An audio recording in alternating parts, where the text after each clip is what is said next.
Olá, estamos dando prosseguimento à sequência de vídeos que nós estamos postando na internet para colaborar com o processo de discussão que vem ocorrendo. E vamos fazer isso agora um pouco de forma mais direta. Insistimos quase que de forma redundante que o poder que a Constituição insinua como fonte de alterações de normas e de instituições, essa Constituição tem como fonte o poder do povo, e explicamos que o poder vem de você. Você está vivo, você escolheu, você deliberou. Sintetizamos isso para dizer que o teu livre-arbítrio foi delegado. É uma espécie de procuração, de natureza muito próxima, daí porque eles são chamados de mandatários. Só que a procuração que foi delegada para eles, eles estão extrapolando os limites daquilo que foi delegado e não estão cumprindo porcaria nenhuma com aquilo que deveriam cumprir. Então, a primeira reflexão que agora nesse vídeo nós vamos colocar é a facilidade com que o ordenamento jurídico vem sendo alterado por meio de emendas constitucionais. A Constituição é de 1988, já foi alterado o texto original 86 vezes, são 86 emendas constitucionais, quer dizer, num prazo relativamente curto, altera-se a Constituição, às vezes com uma velocidade mais rápida do que se altera uma legislação complementar. E a questão não é simples, a questão é de fundo.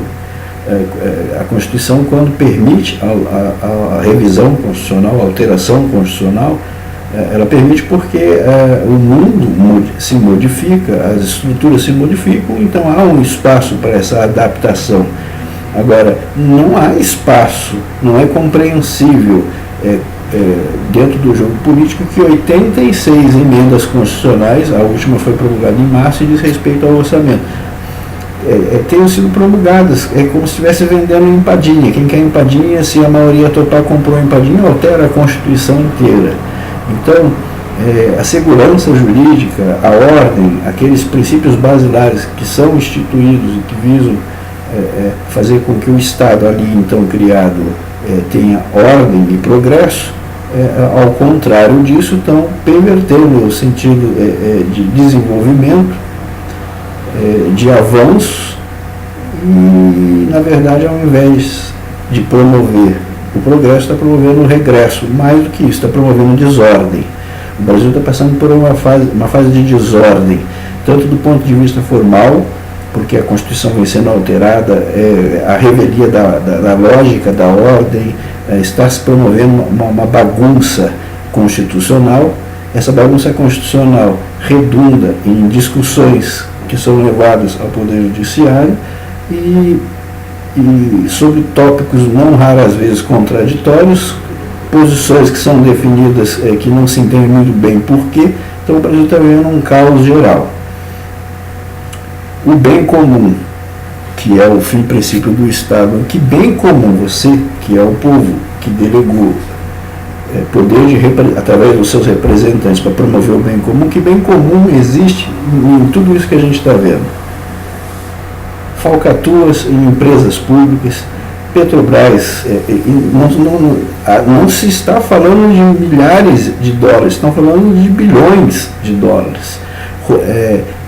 Déficits orçamentários da ordem de 1,2 trilhões de dólares, conforme foi acusado pelo TCU. A gente está se acostumando com isso. Trilhões de dólares, daqui a pouco vai ser uma fortuna incalculável e isso vai ficar por isso mesmo.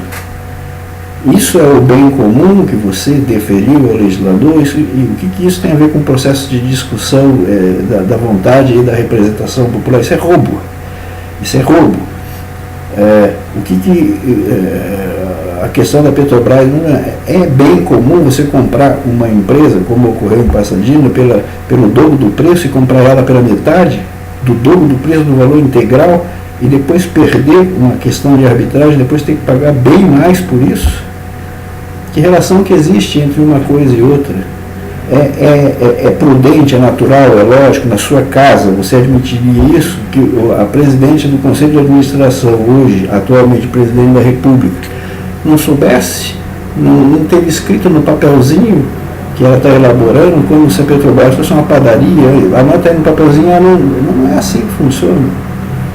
O presidente, não só ela, porque há um conselho de administração que aprovou, ninguém está falando do conselho, dentro desse conselho existe muita gente da iniciativa privada, pessoas que são donos de empresas privadas, que por um ou por outro motivo muito provavelmente devem ter tido seus interesses atendidos direto ou indiretamente. Isso é bem comum. Nós vamos nos silenciar diante disso. A questão interessante é saber que essas operações tiveram a avaliação prévia de uma auditoria externa que foi realizada por grupos, se não me engano, o grupo Citibank, com uma pequena ressalvazinha,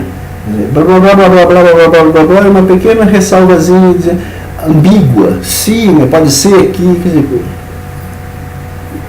você consegue imaginar um grupo do porte, se for o caso do seu Citibank, mas se não for, é de um porte semelhante, fazendo uma auditoria para aprovação do negócio, fazendo uma ressalvazinha ambígua?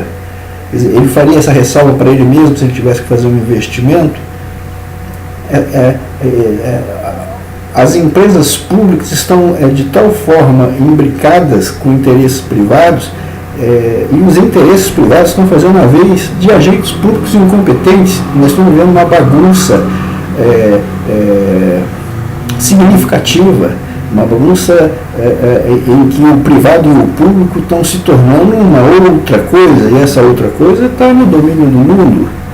Essa outra coisa ela está influenciando políticas, está influenciando conceitos, está bagunçando, está imperando a desordem, e estão chegando num ponto em que eu questiono se existe Estado brasileiro. A julgar pelo que tem vindo e a definição de conceito, de organização, ordem, sistema. Construção é sistema. Sistema é sequência lógica de coisas em busca de um resultado. Não tem sistema, o sistema está sendo desordenado, as interpretações estão sendo desordenadas, as instituições, cada um fala o que quer sobre elas, então o Brasil está sendo desintegrado e nós não podemos ficar parados diante disso. O TCU informando que houve utilização dos Correios, ao mesmo tempo vários tribunais de contas sendo alvos, eles próprios que deveriam estar fiscalizando a conta de falcatruas, de desvios, de desmandos, de não aplicação da lei. Quer dizer, a Caixa Econômica Federal, que deveria reclamar no repasse que não foram feitos para elas no orçamento, a lei de responsabilidade fiscal sendo alterada no final do ano, logo após a eleição. Não há relação entre tributação e orçamento, ninguém controla o orçamento, não tem os órgãos aparelhados para controlar coisas, o país está o caos. O país está o caos.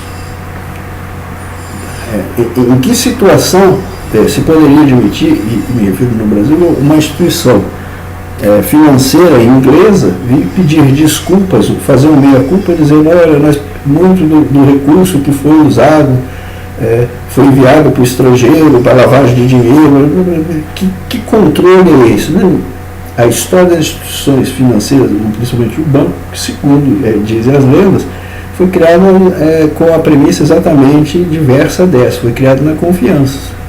Foi criada quando as pessoas faziam aquelas viagens de comércio pelo Oriente Médio, eu vou para tal lugar, estou num ponto geográfico, vou para outro, então eu te dou uma cártula. Para você não ser roubado, você apresenta essa cártula lá para aquele outra pessoa e ele vai te dar o dinheiro, a confiança pura. Agora, as instituições privadas, principalmente as grandes corporações, estão pervertendo todo o sentido que deram luz à existência, à sua própria existência. Então, está havendo uma confusão muito grande entre o que é público, o que é privado, o que é ordem, o que é desordem. E, mais importante ainda, o discurso que vem embutido nas falas da Presidente da República, dos seus ministros, são discursos que parecem, não pode ser, a pessoa não pode ser tão desorientada assim, e podemos ir mais além ainda, muitas vezes a desorientação beira as raias da burrice. Ninguém pode estar comandando um país desse tamanho de forma tão desorientada. Então, das duas, ou tem algo muito errado, ou essa desorientação é proposital. Nós advogamos a tese que essa desorientação é proposital. No meio dessa crise, fala-se em pouco dinheiro, mas aumenta-se valores de gratificações do Poder Judiciário, de tribunais de contas, aumenta-se valores de gratificações, tentam-se passar, o que é uma cara de pau lavada, passar o aumento de remuneração de deputados federais e senadores. Quer dizer, o país está sendo dividido por ausência de ciência, por ausência de ordem. Cada um fala o que quer, do jeito que quer, e cada um interpreta a sua premissa conforme quer. Como diz um jurista, Alfredo Becker, ele fala dos fundamentos óbvios, né? As pessoas estão pegando premissas e chegando a mesmas premissas e chegando a conclusões diferentes, porque cada um interpretou a premissa do seu jeito. Isso é desordem, isso não é ordem. O que é que nós vamos fazer diante disso? Os poderes que são constituídos, eles estão constituídos de tal forma que o executivo indica os integrantes do poder, que é o poder de equilíbrio, o poder judiciário. Esses integrantes precisam da aprovação do Senado. Os requisitos constitucionais nem sempre são observados, né? Se formos aferir e sentar com quem é que tem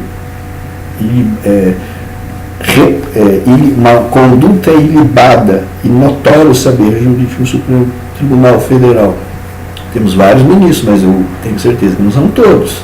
Tem alguns que não poderiam nem estar se prestando a ser advogado de porta de cadeia. Não existe construção. O jeito que fala não denota inteligência, não denota conhecimento dos institutos, no sistemático, não denota nada. Então, quem é que vai corrigir esse problema? Por enquanto, vamos parar por aqui. Não temos como resolver esse problema se não passando pelos mesmos órgãos que agora, com a pressão popular, estão tentando fazer de conta que vão promover alguma alteração para dar alguma satisfação para as ruas. É muita corrupção, e não é uma corrupção de centavos, é uma corrupção de bilhões. É investimento no estrangeiro, recentemente agora empréstimo da China para a Petrobras. O negócio em si é legítimo, mas faz sentido você contrair um empréstimo da China nesse atual momento para a Petrobras e ao mesmo tempo fazer um discurso que tem reserva cambial, de sobra, que está tranquilo? Tem algo errado aí, e não é só no Brasil. Acho que esse movimento está acontecendo no mundo todo. É bom que nós fiquemos preparados. Por hora, esse é o nosso objeto de reflexão. Obrigado pela atenção.